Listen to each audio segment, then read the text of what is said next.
Good evening दोस्तों। आज है 25 जनवरी और दैनिक जागरण और अमर उजाला के अंतर्गत आज देखेंगे हम लोग डेली करंट अफेयर्स।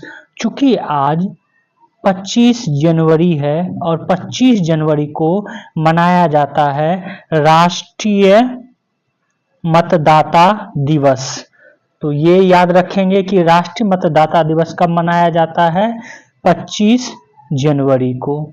25 जनवरी को ही क्यों मनाया जाता है यह भी आप लोग जान लें।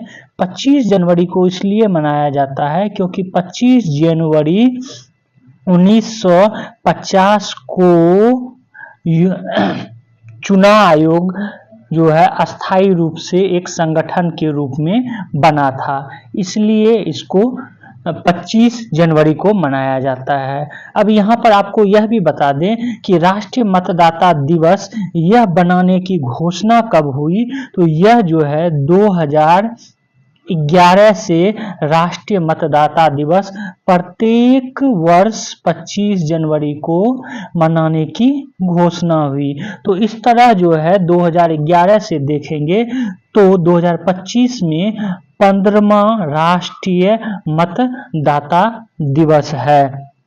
और आपको यह भी बता दें कि इसी दिन जो है भारत ने अपने आप को गणतंत्र भी घोषित किया था। हालांकि यह 26 जनवरी को यह हुआ था, लेकिन इसकी जो प्रोसेस था यह 25 जनवरी को ही हुआ था। और यहाँ पर जो इम्पोर्टेंट तथ्य एक आपको याद रखना है, और खास करके 2025 राष्ट्रीय मतदाता के संदर्भ में, वह है कि इस बार की थीम क्या है 2025 की। तो 2025 की थीम है वोट जैसा कुछ नहीं, वोट जरूर डालेंगे हम। यह इस बार की थीम है, आपको ध्यान में रखना है। वोट जैसा कुछ भी नहीं, वोट जरूर डालेंगे हम, यह थीम रखी गई है इस बार की। और चूंकि आपको पता होगा कि दिल्ली में जो है चुनाव भी है 5 फरवरी से, तो इस संदर्भ में और इम्पोर्टेंट हो जाता है। आज का अगला करंट अफेयर्स देखते हैं। आज का अगला करंट अफेयर्स है, यह है ब्रिटेन में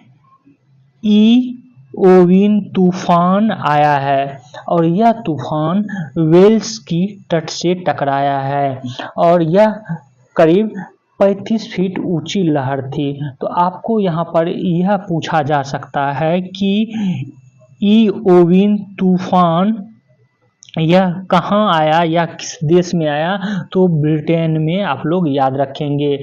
और खास करके ब्रिटेन के वेल्स क्षेत्र को प्रभावित किया है। तो इसके बारे में हम लोग देख लेते हैं। क्या है कि उत्तरी आयरलैंड और स्कॉटलैंड समेत पूरे ब्रिटेन में तूफान ओविन तबाही मचा रहा है। 160 किलोमीटर प्रति घंटे से चल रही तूफानी हवाओं ने शुक्रवार सुबह दस्तक दी और वेल्स के पोर्थकॉल तट पर तूफान के चलते करीब 35 फीट ऊंची लहरें उठी, जिसे देखने के लिए लोग तट पे मौजूद थे। तो आपको बस यहाँ याद रखना है इस तूफान का नाम क्या है और कहाँ पर आया, क्योंकि यह बार बार विभिन्न एग्जामों में पूछा जा चुका है, जितने भी तूफान आते हैं उससे संबंधित। आज का अगला करंट अफेयर्स बहुत ही इम्पोर्टेंट करंट अफेयर्स है, किसी न किसी एग्जाम में पूछा जा सकता है, और यह है कि गणतंत्र दिवस पर इस बार मुख्य अतिथि कौन है। तो इंडोनेशिया के राष्ट्रपति हैं। और ये भी आपको बता दें, इन्होंने हालांकि जो है गणतंत्र दिवस से पहले भारत की यात्रा की, आए यहाँ, और अभी आप देख रहे हैं पिक्चर में कि ये विदेश मंत्री एस जयशंकर से भी मुलाकात किए हुए हैं। तो भारत के 76वें गणतंत्र दिवस जो कि 2025 में हम लोग मना रहे हैं, 76 गणतंत्र दिवस समारोह में मुख्य अतिथि के रूप में भाग लेंगे कौन? इंडोनेशिया के राष्ट्रपति, और उनका नाम क्या है? Prabowo Subianto. यह नाम आप लोग ध्यान में रखेंगे। और साथ ही साथ यहाँ पर आपको यह भी बता दें कि गणतंत्र दिवस के ये तो मुख्य अतिथि होंगे ही होंगे, इसके अलावे भी इंडोनेशिया और भारत के बीच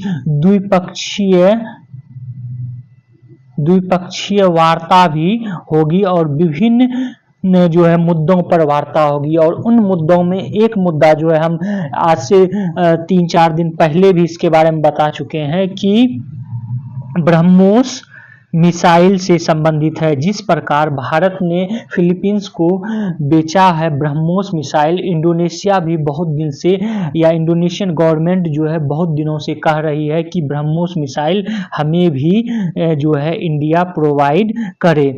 तो हो सकता है कि यह डील जो है दोनों के बीच हो जाए। यह इम्पोर्टेंट इसलिए भी है कि आपको पता होगा कि जो फिलीपींस को ब्रह्मोस मिसाइल दिया गया है वह जो है टुकड़ों में पैसा उससे लिया जाएगा। इसको इस तरह से भी आप कह सकते हैं कि EMI पर जो है दिया गया है मिसाइल फिलीपींस को। और इंडोनेशिया भी चाहता है कि हम एक बार में पेमेंट नहीं करें इस मिसाइल के लिए, जो है एक विभिन्न नियत समय में जो है पेमेंट करें, दैट मीन्स EMI की तरह पेमेंट करें। अब देखिए क्या इस पे बन पाता है। अगर जो जैसा भी होगा तो आप अपडेटेड वीडियो में हम इसके बारे में चर्चा करेंगे, आपको बताएंगे।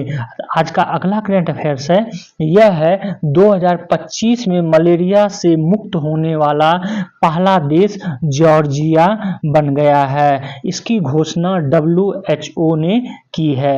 तो यह इम्पोर्टेंट है क्योंकि इससे पहले जब अफ्रीकी देश वहां पर मलेरिया मुक्त हुआ था तो उससे संबंधित करंट अफेयर्स पूछा जा चुका है। तो यह जो है संभावना है कि किसी न किसी एग्जाम में पूछ लिया जाए। तो देखते हैं इसके बारे में डिटेल्स में कि विश्व स्वास्थ्य संगठन, जिसको कि WHO बोलते हैं, और यहाँ पर एक और चीज तथ्य आपको बता दें, इसके बारे में हालांकि 1-2 दिन पहले भी चर्चा कर चुके हैं कि WHO से बाहर होने वाला विश्व का या ऐसे समझें आप, WHO से बाहर होने वाला 2025 में कौन सा देश बना है, तो USA बना है। USA में जब ट्रम्प सरकार बनी तो उसने जो क्या किया कि अपने आप को WHO से बाहर कर लिया।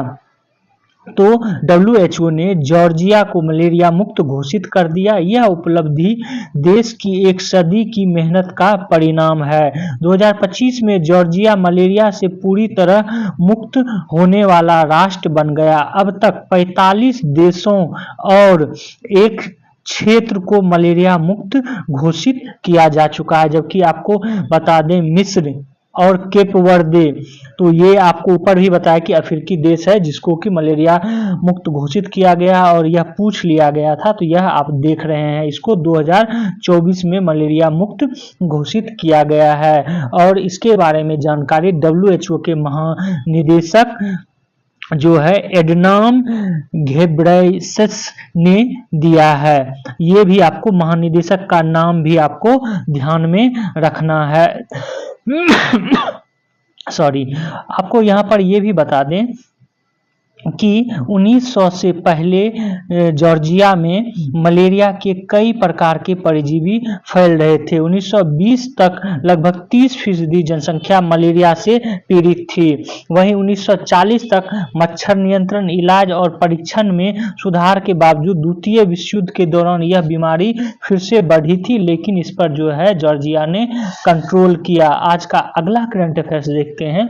आज का अगला करंट अफेयर्स है, यह है फ्रांस में AI शिखर सम्मेलन में शामिल होंगे भारत के प्रधानमंत्री। आपको यहाँ पर यह भी बता दें कि यह 2025 का AI सम्मेलन है, जबकि 2024 में AI सम्मेलन, यह सम्मेलन हुआ था ब्रिटेन में और इससे संबंधित प्रश्न पूछे जा चुके थे। तो आपको याद रखना है कि इस बार का AI सम्मेलन 2025 का यह कहाँ पर होगा, फ्रांस में होगा।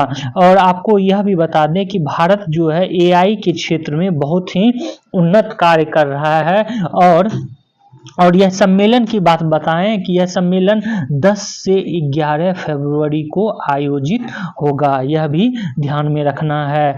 आज का अगला करंट अफेयर्स देखते हैं। आज का अगला करंट अफेयर्स है, यह है घुसपैठ रोकेगा संजय, जमीन से हवा तक पहरा देगी सेना की तीसरी आंख। तो ये याद रखेंगे पहले कि संजय नाम इसको दिया क्यों गया, क्योंकि आपको पता होगा कि महाभारत में जब कुरुक्षेत्र में युद्ध हो रहा था तो धृतराष्ट्र को जो है पूरी कहानी संजय सुना रहा था। तो इसी से आपको याद रखना है कि संजय जो है ये बनाया गया है डीआरडीओ द्वारा, एक निगरानी प्रणाली है। संजय जमीन और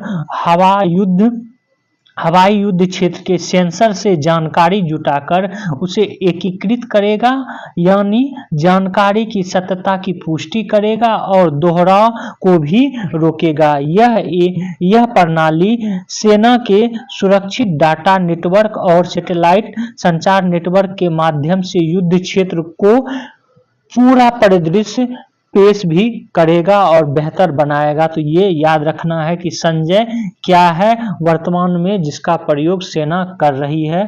तो याद रखना है कि संजय युद्ध क्षेत्र में निगरानी प्रणाली का एक सिस्टम है। आज का अगला करंट अफेयर्स देखते हैं। आज का अगला करंट अफेयर्स है कि आयरिश पीएम जो है नए चुने गए हैं, जिनका नाम है क्या, तो माइकल मार्टिन। यह जो है आपको ध्यान में रखना है, क्योंकि इस तरह के प्रश्न आपको बीपीएससी और यूपीपीसीएस में पूछे जाते हैं। जिस प्रकार आप देखेंगे अगर प्रीवियस ईयर का क्वेश्चन बनाए होंगे तो आपको पता होगा एक बार मैक्सिको का जो है राष्ट्रपति नियुक्त हुआ था तो वह पूछ लिया गया था। तो आपको याद रखना है कि हाल ही में आयरिश प्रधानमंत्री कौन बने हुए हैं, तो माइकल मार्टिन जो है ये आयरिश प्रधानमंत्री बने हैं और भारत और आयरलैंड के बीच साझेदारी को मजबूत करने के लिए मिलकर काम करने के लिए प्रतिबद्धता भी इन्होंने जताई है, यह भी इन्होंने कहा है। तो आज का करंट अफेयर्स इतना ही था। आप लोग हमारे इस वीडियो को जो शेयर करें, सब्सक्राइब करें और बेल आइकन को जरूर दबा लें। Thank you for watching this video.